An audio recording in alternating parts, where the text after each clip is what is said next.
Kuya, magkano po inabot ng gastos mo lahat-lahat? So ayun guys, anyong ako nga pala si Chingo J, OFW dito sa bansang South Korea.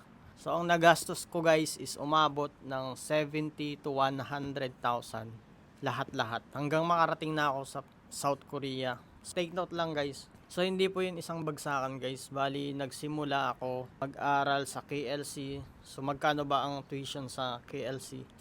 Tapos kasama na dun yung pamasahe, gasolina, pangkain, kung ano-ano pa. Taga-probinsya po ako, taga Pangasinan. Bali, pabiyahe pa ako ng Pangasinan to Manila. As magre-rent ka ng apartment para lang makapag-exam ganun. So yun yung total talaga na nagastos ko. Umabot ng 70 to 100,000. So hindi po yan pare-pareho guys. Dahil yung iba pa nga is mas malaki pa yung nagagastos nila.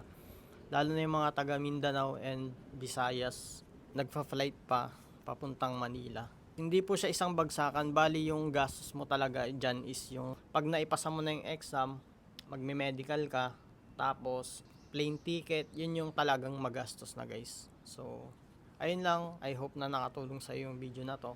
Huwag niyong isipin yung gastos, ang isipin mo yung magiging sahod mo pagdating mo dito sa South Korea. So, ayun lang, anyong Chingoya.